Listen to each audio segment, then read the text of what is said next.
A mí se me ha convocado a esta comisión de investigación sobre las listas de espera en la sanidad asturiana con un requerimiento que especifica claramente cuáles son los objetivos a dilucidar en esta comparecencia.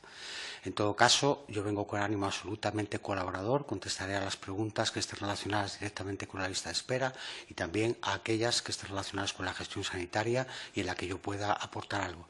Pero en todo caso, si doy opiniones, serán opiniones basadas en datos. En ningún caso voy a dar opiniones subjetivas, porque entiendo que ni es el foro para dar opiniones subjetivas, ni siquiera considero que los gestores tengamos que dar opiniones.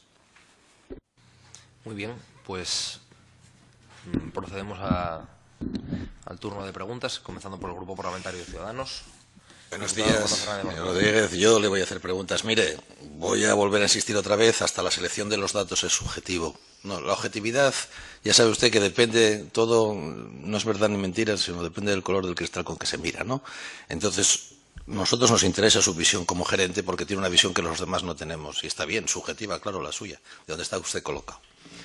Mire, además, voy a comenzar por una pequeña descripción y usted me dice si es verdad. Bien, el área de referencia de Gijón, básicamente, además usted antes, bueno, estuvo en el UCA, creo que es inspector médico, vaya, tiene usted su opinión es una opinión cualificada. Seguro que conoce muy bien el sistema sanitario. Digamos, tiene dos hospitales, que es Cabueñes y tiene Jove, en el sentido de que Jove no es como la Cruz Roja, y un tercero, digamos, que se derivan operaciones, ¿no? O otro tipo de asistencias, pero no puede ir directamente a alguien a la Cruz Roja, pero sí a Jove, porque en concreto yo mismo pertenezco al hospital de Jove como hospital de referencia. Bien. Mire, en función de una serie de conflictos que ha habido respecto con el hospital de Jove, he estado analizando un poco los datos. Y la ratio de trabajadores por cama en Cabueñes es de 4,12 y la de Jove es de 2,15. ¿Qué pasa? Que los ciudadanos que somos de la zona de la Calzada y de el Natahoyo estamos maltratados respecto al resto de los ciudadanos de Gijón. Esa es una hipótesis porque, bueno, si se cogen, usted que dijo antes lo de los datos, bueno, quizás sea que a lo mejor es un hospital, en fin, mucho mayor, de otra referencia, pero si se coge con otros hospitales públicos, digamos, del entorno del mismo número de camas, los datos que salen por aquí son como de 3,81 aproximadamente. Y, sin embargo, los ciudadanos que vamos a Jove tenemos una ratio de trabajadores de 2,15. ¿Qué pasa? ¿Estamos maltratados o no? ¿O resulta que la otra hipótesis es que es igual de eficiente? No sé, explíqueme esto, porque además ha salido en prensa y me gustaría escuchar su opinión como gerente. Bueno, lógicamente no podemos comparar dos organizaciones sanitarias que son tan absolutamente distintas. El Hospital de Jove es un hospital que tiene un concepto singular por el cual se le escribe población, que es en concreto la población del Distrito 1 del Área Sanitaria 5. Y por lo tanto al Hospital de Jove se ascriben, no doy datos exactos, pero más o menos de en torno a 60.000 habitantes. 60.000 habitantes del Área 5 son los que tienen como primer hospital de referencia el Hospital de Jove.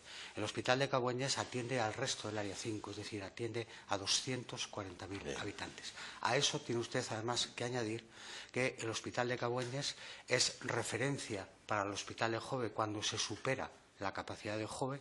Tiene usted que añadir que el Hospital de Cabueñes tiene servicios clínicos que no tiene el Hospital de Jove, como puede ser, por ejemplo, cirugía maxilofacial, y además a eso tiene que añadir que el Hospital de Cabueñes se hace cargo de la asistencia a determinados procesos de pacientes de fuera de su área, como es, por ejemplo, el código ictus de las áreas 6 y 8 y el código corazón de las áreas 6 y 8. Por lo tanto, no se puede hacer una comparación sin más si no tenemos en cuenta todos estos factores. Totalmente de acuerdo. Por eso le metí por el medio la referencia de otros hospitales públicos, porque convendrá usted conmigo, y no quiero que opine, ya sé que usted no puede opinar sobre esto, que en el tema de la gestión y en el tema de la gestión del personal tenemos uno de los, y en el tema de la productividad y en el tema de cómo incentivar a los profesionales tenemos uno de los grandes retos sanitarios. Bueno, quería preguntarle otra cosa, que se ha dicho aquí de manera repetida también. Esto tiene que ver con la transparencia.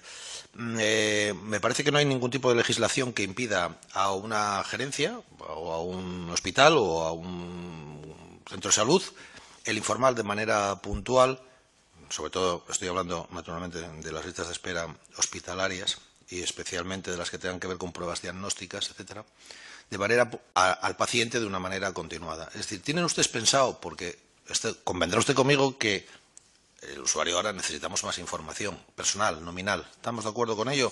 Es decir, ¿cree usted que los usuarios de su área, o entre los cuales me encuentro, en fin, habría posibilidades de mejora, ya que todos ahora tenemos móviles y tenemos posibilidades de... ¿Lo contemplan ustedes? A ver, como opinión general, todo lo que sea avanzar en transparencia y que los usuarios tengan la información más fidedigna sobre el proceso que se les está atendiendo a la sanidad, no tengo ninguna duda de que debemos de avanzar en esa línea. Lógicamente, una cosa es la información sobre listas de espera a la que está obligada a publicar la autoridad sanitaria porque se lo exige una norma, que es un real decreto, pero eso desde luego no impediría que además se puedan dar otros datos. Y a título individual tengo que decir que desde el Servicio de Atención al Usuario, cuando un paciente pide datos sobre su proceso asistencial, se le informa puntualmente. Bien, a nuestro grupo político nos gustaría que, dado que se argumenta tantas veces que lo que se publica es porque está así la ley, también las administraciones pueden tener una... Porque eso es la autonomía, en el fondo. También pueden tener una actitud más proactiva, es decir, que no ya que yo lo recurra, sino...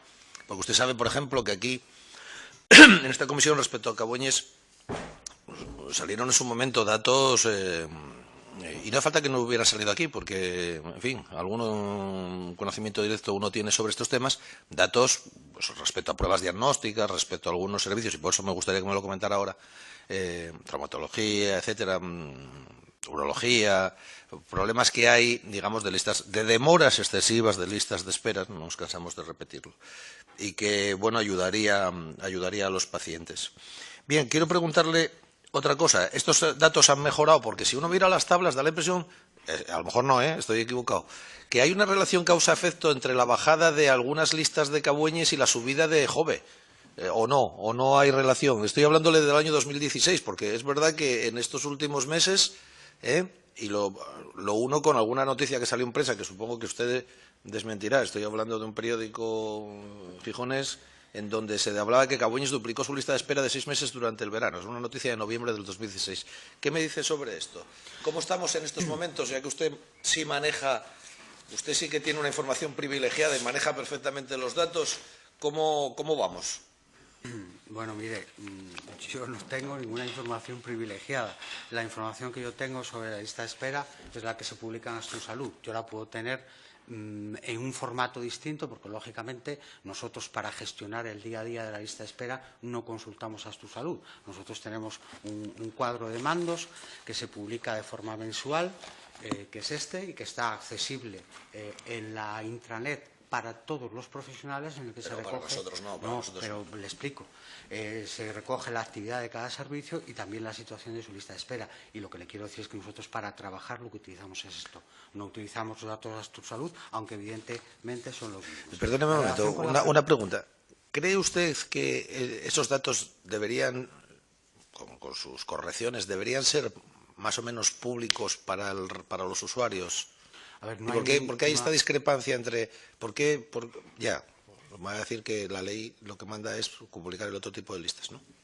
No, lo que le puedo decir es que no hay ninguna obligación de publicar los datos de actividad de ningún hospital de España, pero no habría ningún problema en hacerlo. Yo creo que todo lo que avancemos en transparencia es bueno para el sistema y es bueno para los usuarios. Con respecto a lo que me preguntaba de la lista de espera, bueno, pues yo le puedo decir el cierre del ejercicio 2016, en el que la lista de espera, si estamos hablando de lista de espera quirúrgica, pues el área 5 cerró con 27 pacientes de más de 180 días. No es lo ideal, tenemos que intentar conseguir el objetivo que tenemos marcado de que no haya ningún paciente por encima de 180 días, pero también es cierto que se ha producido una reducción importante de pacientes con respecto al ejercicio anterior. Por lo tanto, yo creo que estamos en el camino de conseguir ese objetivo. Me gustaría que valorara también la primera consulta, los tiempos de demora y también de pruebas diagnósticas, porque es un tipo de dato que nosotros no tenemos. Y además, en el caso concreto de una cierta polémica y un cierto revuelo aquí con algunas declaraciones, me gustaría que nos diera datos. Por ejemplo, ¿Pero de qué, por ejemplo? Por ejemplo, colonoscopias. Pues de colonoscopias tenemos una demora media en el cierre del ejercicio de 78 días para una colonoscopia a ritmo normal, una colonoscopia preferente en menos de un mes. Bien. Y en el caso concreto de primeras consultas, tiene que decir la por ejemplo, dermatología. Varía mucho.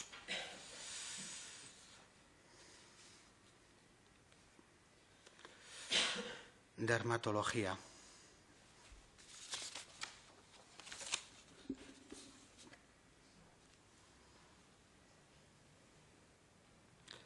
Tenemos una demora media de 49,12 días para una primera consulta. No me resisto a preguntarle una cosa, porque hoy en la prensa se habla sobre el tema de los centros de salud. Supongo que un tema recurrente aquí ha sido precisamente la potenciación de atención primaria, ¿no? Y quiero preguntarle sobre eso y quiero preguntarle también sobre urgencias. En primer lugar, sobre el consabido recurso de ir a urgencias, por ejemplo, en Cabueñes, como mecanismo para, digamos, ser atendido de una manera rápida respecto a algún tipo de pruebas diagnósticas, por poner un ejemplo. ¿Qué planes?